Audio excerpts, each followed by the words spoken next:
Gak bisa dipungkiri, gereja di Korea Selatan menjadi kiblat dan barometer pertumbuhan gereja, termasuk gereja-gereja di Indonesia.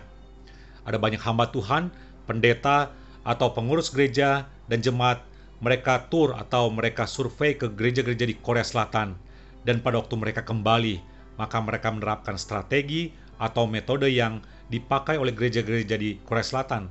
Dan kita lihat, cukup berhasil dan efektif. Memang pertumbuhan di gereja Korea Selatan itu sangatlah pesat.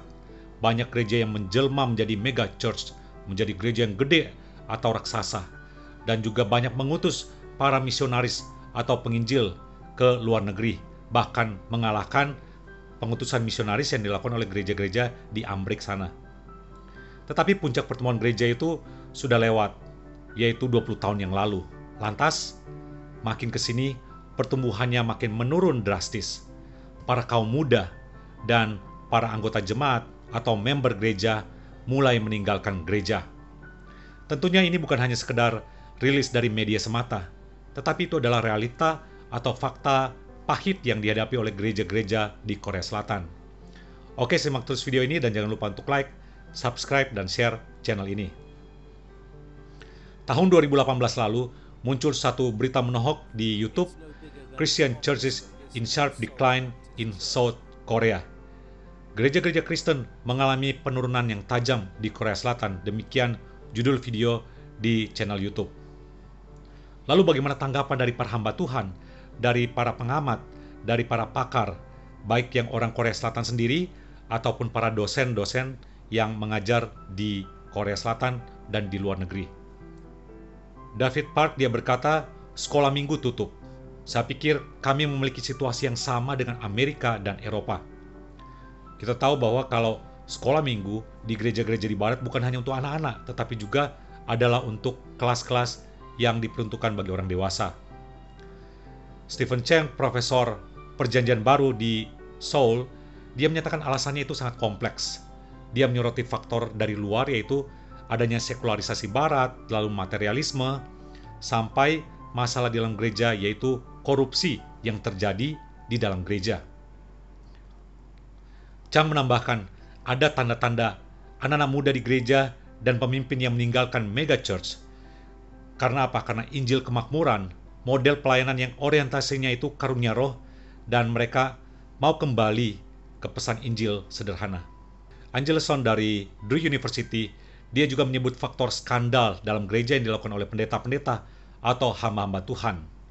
Dia menyoroti tentang krisis dari penurunan gereja di Korea, dan dia menyoroti pentingnya revitalisasi di dalam gereja itu sendiri. Ada faktor lain dalam gereja juga yang membuat kaum muda meninggalkan gereja. Karena apa? Ada faktor dari kaum yang tua, yang fanatik kepada pendeta senior di dalam gereja-gereja di Korea. Demikian kata Julius Kim dari Westminster Seminary, California. Jadi, loyalitas atau kesetiaan yang buta kepada pendeta yang berbuat skandal, itu faktornya adalah karena budaya Konfusianisme, yaitu budaya yang harus menghormati yang senior.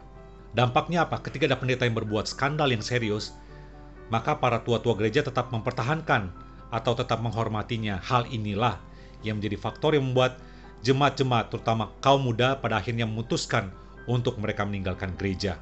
Salah satu musuh utama lainnya yang tak kalah pentingnya dalam gereja adalah kemakmuran atau kemapanan. Di Korea, uang itu menjadi sesuatu yang nomor satu, demikian kata David Park. Tujuan hidup mereka atau orang-orang adalah untuk menjadi kaya atau sukses. Dan fenomena ini tak terhindarkan juga menjadi tujuan dari orang-orang Kristen yang ada di sana. Puji Tuhan, para pendeta atau gembala-gembala di Korea mulai menyadari hal ini. Para hamba Tuhan di sana mulai mencari cara untuk menjangkau anak-anak muda dan jemaat yang mulai meninggalkan gereja.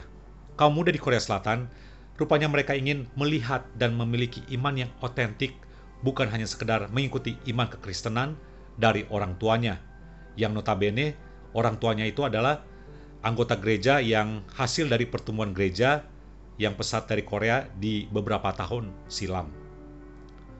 Melihat fenomena ini, saya jadi ingat, bukankah juga di Amerika terjadi penurunan dari gereja-gereja, kaum muda meninggalkan gereja atau meninggalkan imannya. Dan kita sudah melihat fenomena yang sama terjadi di Korea Selatan. Bagi para hamba Tuhan, bagi para pelayan Tuhan di Indonesia. Maka kita harus juga belajar dan mengantisipasi untuk hal ini. Kalau selama ini hamba Tuhan dan para pendeta atau para pengurus gereja selalu menjadikan Korea Selatan itu sebagai kiblat di dalam pertumbuhan gereja. Tapi saat ini yang terjadi realitanya adalah penurunan yang drastis. Maka fenomena ini justru harus menjadi satu pembelajaran yang sangat berharga, yang sangat penting. Sehingga apa yang terjadi di sana tidak akan sampai terjadi dalam skala yang besar di gereja-gereja yang ada di Indonesia. Kalau gereja di Korea Selatan saja, gereja yang begitu besar, hamba-hamba Tuhan dan jemaatnya yang begitu antusias dan passion dalam melayani Tuhan, passion di dalam mereka menjadi anggota jemaat yang luar biasa, penurunan di dalam pertemuan gereja itu terjadi. Dan itu adalah fakta. Apalagi dengan kondisi yang ada dalam gereja-gereja di Indonesia. Kita tentunya tidak menginginkan hal ini terjadi, bukan? Penurunan anggota gereja, kaum muda meninggalkan gereja, atau meninggalkan Tuhan, meninggalkan imannya. Karena itu, mari kita bersama-sama. Mari kita bergumul memikirkan secara serius. Kita sama-sama mengantisipasi hal ini, sehingga kondisi yang terjadi di Korea Selatan itu tidak akan sampai terjadi di dalam satu skala yang sangat besar di Indonesia. Karena fenomena anak muda meninggalkan gereja atau meninggalkan imannya, meninggalkan Tuhan itu terjadi, sesuatu yang terjadi di tengah-tengah dunia ini, di tengah-tengah gereja-gereja di seluruh dunia. Tapi jangan sampai gereja di Indonesia tidak berkaca atau bercermin dengan apa yang terjadi di gereja-gereja di Amerika atau di Korea Selatan atau di Eropa. Mari kita bersama-sama, kita mau menggumulkan hal ini dan mudah-mudahan gereja-gereja di Indonesia tetap bertumbuh dan bertumbuh, terutama memenangkan juga kaum muda, memenangkan anak-anak generasi milenial atau Gen Z ataupun sampai ke generasi Alpha. Oke, demikian sharing dalam video ini.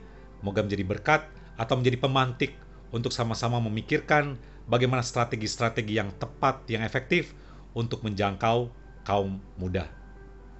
Demikian sharing dalam video ini. Jangan lupa untuk like, subscribe, dan share channel ini.